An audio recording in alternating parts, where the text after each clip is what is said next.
अध्याय 9 18वा श्लोक बघतोय. गतिर्भर्ता प्रभु साक्षी निवासशरणं सिरुत प्रभव प्रलयस्थानं निधानं बीजमव्ययम्. प्राप्त होण्याजोगे गती भरता प्रभू. प्राप्त होण्याजोगे परमधाम. गतीही म्हटलंय म्हणजे प्राप्त होण्याजोगे परमधाम. भरता म्हणजे भरण पोषण करणारा. सर्वांचा स्वामी प्रभू म्हटलंय म्हणजे सर्वांचा स्वामी. नंतर शुभाशुभ पाहणारा साक्षी आला अर्थ. निवास सर्वांचं निवासस्थान असणारा. शरण जाण्यायोग्य असा. प्रत्युपकाराची इच्छा न करणारा. सन्मित्र म्हणजे सुहृद. सर्वांच्या उत्पत्ती प्रलयाचं कारण म्हणजे प्रभव प्रलय स्थानम म्हटलंय. या आणि स्थितीला आधार असणारा स्थान म्हटलंय. निधान आणि अविनाशी कारणही मीच आहे. एकेका शब्दाचा पुढे पुढे अर्थ बघू आपण आता. आपण 7व्या अध्यायापासून या अध्यायाच्या 19 श्लोकापर्यंत आपल्या भक्तीचं उपासनेचं वर्णन केलेलं आहे. इथे हे बघतोय सगळं. 16व्या श्लोकामध्ये तर आपण बघा की संस्कृतमधील अस्मत् सर्वनाम आणि त्यातील अहम म्हणजे मी या शब्दाचा प्रयोग 8 वेळा केला गेलेला आहे. इतका प्रयोग दुसरा कोणत्याही श्लोकात आला नाही. 16व्या श्लोकात सगळं आपण बघितलं. आपण मम मया मत म्हणजे माझे, माझ्याकडून, माझ्यापासून इत्यादी शब्दांचाही प्रयोग झाला आहे. पण अहम एकाच श्लोकात 8 वेळा प्रयोग 16व्या श्लोकात झालेला आहे. कारण मम मया मत हे आधी पण येऊन गेले अनेक श्लोकांमध्ये. पण अहम मी असा आहे, अहम क्रतुर आहे, स्वधा अहम हे सगळं इथे आपण बघितलं. मग 16व्या श्लोकामध्ये मी कसा सर्वत्र आहे ते पहा, हे जणू काही ठासून सांगतात आहे. भगवंताचा इथे अहंकार नाही. कारण काही जण म्हणतात इथे भगवंताचा सारखा अहंकार दिसतो. पण हा भगवंताचा अहंकार नाही, तर जाणणे, जाणण्यायोग्य आणि जाणल्यावर जे प्राप्त व्हायचंय ते सगळं मीच आहे हे जाणून घ्या असं भगवंत म्हणतात आहे. जीवनात घडणाऱ्या कोणत्या कोणत्या ठळक गोष्टी या ईश शक्तीच्या प्रगटीकरणामध्ये समाविष्ट होतात ते या श्लोकांमध्ये स्पष्टपणे सांगितलेलं आहे. ते आता बघू आपण. गतीही म्हटलंय म्हणजे प्राप्त होण्याजोगं परमधाम मी आहे. गती या शब्दाने अंतिम ध्येय, त्याला चलन असा पण अर्थ आहे गतीचा. अंतिम ध्येय, कर्माचं फल, भिन्न भिन्न कर्मफलानुरोधाने प्राप्त होणारी स्थानं असे अनेक अर्थ आहेत. मूळ एकाच चलन या शब्दाच्या भिन्न भिन्न स्थिती दाखवणाऱ्या या सगळ्या छटा आहेत. मनुष्य ज्या देहाची, ध्येयाची किंवा फलाची आकांक्षा बाळगून कर्म करतो ती गती. हा चैतन्याचा धर्म असल्यामुळे ते सगळं कसं आहे, ईश स्वरूपच आहे. दुसरं म्हटलं भरता म्हणजे भरण पोषण करणारा ईश्वरच आहे हे अनुभवाला येतं. सृष्टीमध्ये असणारं चैतन्य म्हणजे जीवनशक्ती आणि त्या योगेच अखिल सृष्टीचे भरण पोषण होत असतं. परमाणूतील विद्युत भ्रमण, खनिजांची स्थिती वृद्धी, वृक्षातील सेंद्रिय आणि रसता, प्राण्यांमधील चलनवलनादी संचलन हे सगळं प्रतिक्षणी उसळणारं चैतन्यच आहे. ही चराचरामधील चैतन्य वाहकता म्हणजेच भरणशक्ती, पोषणशक्ती होय. आणि अर्थातच परमेश्वरच सर्व जगाचा भरता होय हे सगळं इथे सिद्ध होतं. तिसरं म्हटलंय प्रभू. ईश्वर विश्वाचा प्रभू आहे म्हणजे शास्ता आहे, नियंता आहे, स्वामी आहे. प्रभुत्व असल्याशिवाय स्वामित्व प्राप्त होणं शक्य नाही. सृष्टीची परंपरा कशी सुरू ठेवायची याची नियमबद्ध यंत्रणाही यानेच बनवलेली आहे. ही परमेश्वराची नियंत्रण शक्ती म्हणजेच प्रभू शक्ती होय. चौथं म्हटलंय साक्षी म्हणजे अलिप्तपणाने सर्व काही अवलोकन करणारा, सर्वद्रष्टा, सर्वव्यापी, सर्वज्ञ पण कुठेही आसक्त न होणारा, अलिप्त. पाचवं म्हटलंय निवासः. सर्वांचे निवासस्थान हा आहे. ईश्वर सर्वव्यापी असल्याने सर्वांचे चराचराचे तो वसतिस्थान आहे. नित्यात अनित्य सामावू शकतं, पण परमेश्वर नित्य आहे म्हणून निवासस्थान आहे. संसार अनित्य आहे आणि परमेश्वर नित्य आहे म्हणून नित्यामध्ये हे सगळं अनित्य जग सामावू शकतं. म्हणून म्हटलं आहे परमेश्वर निवासस्थान आहे, निवासः. नंतर आलंय 6वं शरणम, म्हणजेच जेथे जायचे ते स्थान निर्भय सर्वसमर्थ असलं पाहिजे, जिच्यामध्ये सर्वश्रेष्ठ स्वामित्व प्रभुत्व साठवलेले आहे अशीच व्यक्ती शरणस्थान असू शकते. जीवाने जेव्हा आपला पूर्ण अहंकार टाकून परमेश्वराप्रती पूर्ण शरणागती स्वीकारणे म्हणजेच स्वतःच्या सामर्थ्याची जाणीव करून घेणे आहे. मी कसं आहे तर मी शरणस्थान आहे असं भगवंत म्हणतात. नंतर म्हटलं सुहृदय, सर्वांचं शुभ करणारा असा, कुठल्याही उपकाराची अपेक्षा न करणारा. याचा अर्थ आपण बरेचदा सुहृदचा बघितलेला आहे. सगळ्यांचं फक्त शुभ करणारा असा हा सुहृद सुद्धा मीच आहे. प्रभवः, सर्व सृष्टीचं उत्पत्ती स्थान म्हणजे प्रभव, प्रलय आणि स्थान हे सगळं परमेश्वराचीच रूप आहेत असं इथे भगवंत म्हणतात. नंतर आलाय शब्द निधानम. निधानाचा अर्थ आपण साठवण्याची भूमी, कोठार, आगर, खजिना असा करतो नेहमी. सर्व जग कसं सुप्त स्वरूपाने प्रलयाच्या वेळी परमेश्वरातच विलीन झालेले असते, म्हणजे साठवलेले असते. सर्व सृष्टीच्या गुणधर्माचा साठा असा अर्थ येथे असला पाहिजे. कल्पांतापासून कल्पोदयापर्यंत परमेश्वराच्या ठिकाणी सर्व प्राणी मात्र या परमेश्वराच्या ठिकाणीच राहतात. म्हणून म्हटलंय निधानम, मीच आहे. बीजम अव्ययम, आणि सर्व जगाचे अव्यय बीजस्थान सुद्धा मीच आहे. भगवंतांनी जगत कार्यातील अशा काही ठळक अभिव्यक्ती सांगून मग सर्वसमावेशक अशा बीजम अव्ययम या शब्दामध्ये स्पष्ट करून टाकलं की ईश्वर हा कसा आहे, अखिल विश्वाचे अविनाशी, अव्यय म्हटलंय अविनाशी असे, आणि कारणरूप बीज म्हटलंय म्हणजे कारणरूप असे बीज मीच आहे. पुढचा श्लोक 19 पुढे बघू आपण.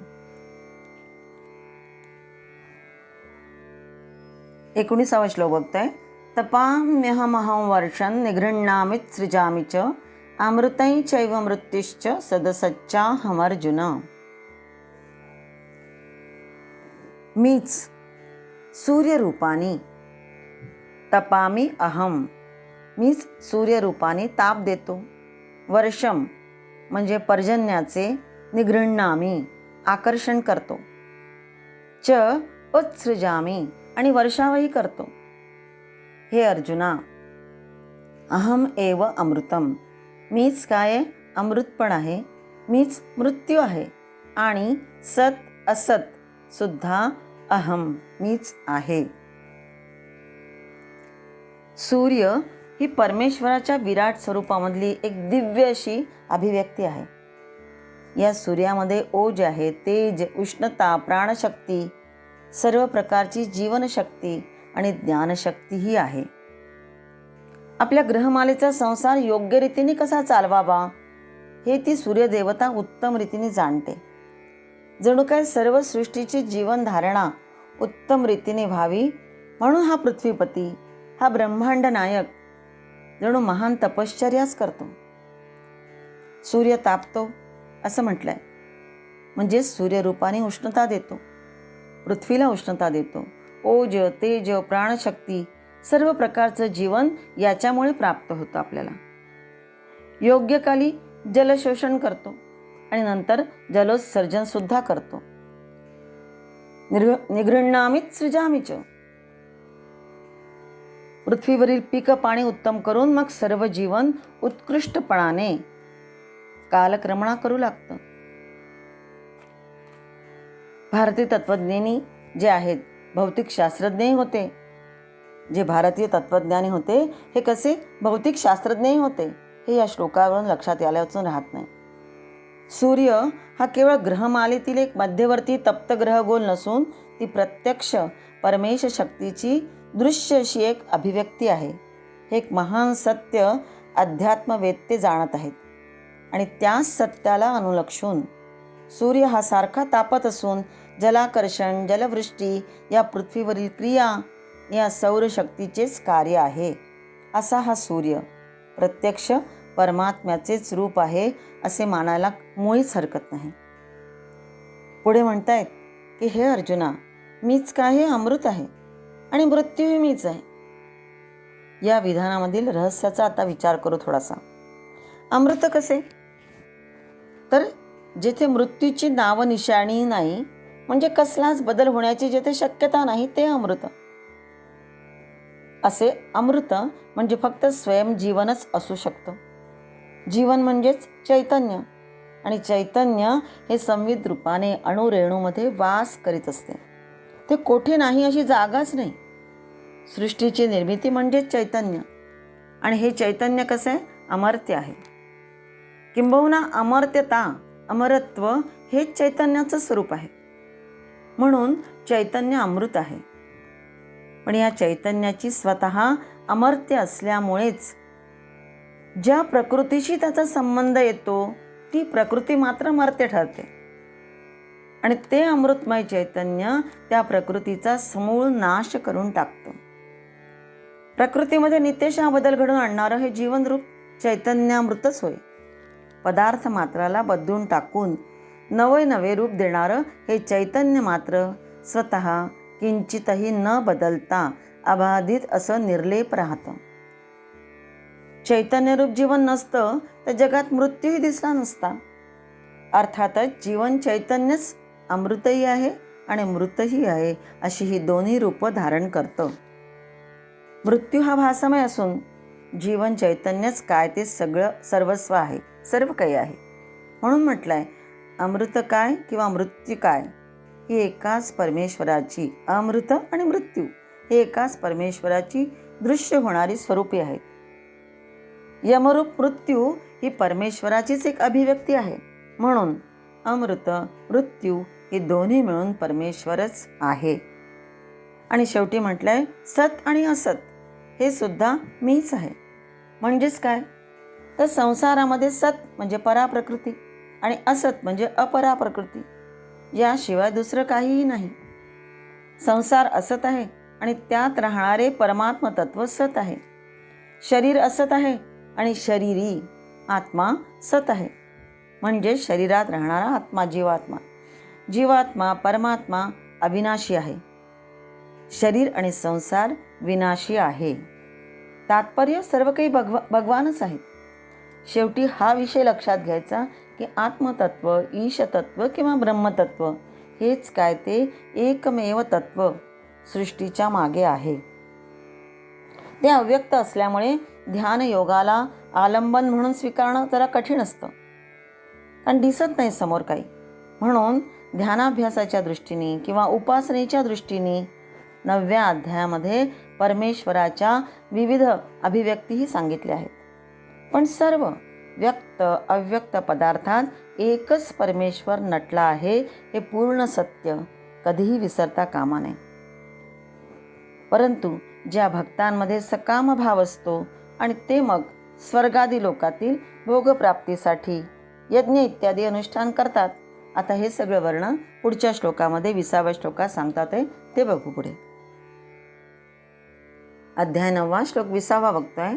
त्रैविद्यामां सोमपा पूतपापा यज्ञैरिष्ट्वा स्वर्गतिं प्रार्थयन्ते ते पुण्यमासाद्य सुरेंद्रलोकमश्नन्ति दिव्यान् दिविदेव भोगान्. त्रैविद्याः म्हणजे 3 वेदांनी विहित केलेली सकाम कर्मे करणारे. सोमपाह म्हणजे सोमरस पिणारे असे. पूतपापाह पापरहित पुरुष. यज्ञैहि म्हणजे यज्ञांच्या द्वारा. माम इष्ट्वा म्हणजे माझी पूजा करून. यज्ञैहि इष्ट्वा संधी आहे तिथे, री निघून जाईल. स्वर्गतिं प्रार्थयन्ते म्हणजे स्वर्गाच्या प्राप्तीची इच्छा करतात. ते पुण्यम आसाद्य ते आपल्या पुण्याला प्राप्त करून किंवा ते आपल्या पुण्याच्या द्वारे सुरेंद्रम आसाद्य, सुरेंद्रलोकम आसाद्य म्हणजे स्वर्गलोकाला प्राप्त करून घेऊन, दिवी देवभोगान, स्वर्गामध्ये, दिवी म्हणजे स्वर्गामध्ये, दिव्यान आणि देवभोगान, दिव्य असे देवतांचे भोग, अश्नंती म्हणजे भोगतात. मागील श्लोकात सांगितलेलं ईश्वराचं व्यापक स्वरूप जाणून विशाल ध्येय समोर ठेवून भगवंताची उपासना करतात. ते मुक्तिमार्गाचे अधिकारी होऊन प्रगतीची वाटचाल करीत उत्तरोत्तर उत्क्रांतीचे शिखर गाठीत असतात. असं सांगितल्यानंतर पण जे कोणी केवळ सकाम वासनेने प्रेरित होऊन मोक्षाचा म्हणजेच ईश्वर पदप्राप्तीचा विचार न करता केवळ काम, अर्थ आणि धर्म एवढ्याच पुरुषार्थाची इच्छा करतात, त्यांची गती म्हणजेच त्यांच्या उपासनेचं कर्मफल हे मोक्ष नसून स्वर्ग असतो, असं आता सांगतात आहेत. मोक्ष किंवा मुक्तीची खरी कल्पनाच नसल्यामुळे स्वर्गारोहण हीच मुक्ती आहे, स्वर्गसुख हेच काय ते जीवनात प्राप्त करून घ्यायचे ही इच्छा धारण करून भगवत विभूतींची उपासना करतात आणि मग ते स्वर्गापर्यंत जाऊन पुन्हा इहलोकी जन्म घेतात, हे सांगण्याचा इथे मानस आहे. विस्ताराने थोडा अर्थ बघू की सुरुवातीला म्हटलंय त्रैविद्याहा हे पद आलंय. त्रैविद्या म्हणजे 3 विद्यांचं अध्ययन ज्यांनी केलं आहे असे, म्हणजे एका अर्थाने ऋग, यजुस आणि साम या 3 वेदांचा अभ्यास करून, ऋग्वेद, यजुर्वेद आणि सामवेद या 3 वेदांचा अभ्यास करून ज्ञान संपादन केलेले. या 3 विद्या कशा आहेत तर ऋग्विद्या ही सूक्त म्हणजे सुउक्त, चांगलं भाषण, बोललेलं अशा अर्थाने म्हणजे सुभाषण, सुविचार असणारी अशी ही विद्या आहे. इथे देवतांची स्तुती आहे या सगळ्या याच्यामध्ये, पण चांगल्या प्रकारे, म्हणून त्याला सुविचार असणारी अशी ही विद्या. दुसरं म्हटलं यजुर्विद्या ही सत्कर्म विद्या आहे. अनेक यज्ञ यागांचे याच्यामध्ये वर्णन केलेलं आहे आणि मग सत्कर्म करणारी अशी ही विद्या. सामविद्या ही उपासना विद्या. अशा या 3 विद्यांनी मनुष्य सुसंस्कार संपन्न होतो. सद्विचार, सत्कर्म आणि सदुपासना यांनी मग मनुष्य आपले भोग वाढवू पाहतो. म्हणजेच हे सगळे कसे आहेत तर सकाम उपासक आहेत. स्वर्ग सुखाच्या लालसेत पडतात, जे यज्ञादी अनुष्ठान करतात. दुसरा शब्द आलाय याच्यातच की सोमपाहा म्हणजे सोमरस पान करणारे हे पापरहित माणसे. या सोमलता किंवा सोमवल्ली नावाची एक वेली आहे. सोमरस पिणारे म्हणजेच सोमलता किंवा सोमवल्ली नावाची एक वेली आहे. त्या संबंधात असं सांगतात की शुक्ल पक्षामध्ये चंद्राची एक एक कला वाढत जाऊन पौर्णिमेला पूर्ण कला होतात आणि कृष्ण पक्षात प्रत्येक दिवशी एक एक कला क्षीण होऊन अमावास्येला पूर्ण कला क्षीण होतात. त्याप्रमाणे या सोमलतेलाही शुक्ल पक्षात प्रत्येक दिवशी एक एक पान निघत निघत पौर्णिमेला 15 पाने होतात आणि कृष्ण पक्षामध्ये प्रत्येक दिवशी एक एक पान गळत जाऊन अमावास्येला पूर्ण पाने गळून जातात, असं वर्णन एका ठिकाणी आलेलं आहे. त्या सोमलतेच्या रसाला सोमरस असं म्हणतात. या पानांचा रस गाळून पिणारे, सोमरस पान करणारे सोमपाहा. यज्ञ करणारे या सोमरसाला वैदिक मंत्राने अभिमंत्रित करून ते पितात, म्हणून त्यांना सोमपाहा असं म्हटलंय, सोमरस पिणारे. नंतर आलं पूतपापाहा म्हणजे यज्ञ अनुष्ठान करणे म्हणजे सत्कर्म. त्या अनुषंगाने सद्विचार, सदुपासना यामुळे कसं होतं, त्यांची पापं नष्ट होतात. पूत म्हणजे पवित्र, त्यांची पापं नष्ट झालेली आहेत म्हणून पापरहित झालेले. म्हणजेच हाताने, मनाने, बुद्धीने कुठलंही वाईट कृत्य होत नाही, म्हणून त्यांना पूतपापाहा म्हटलंय.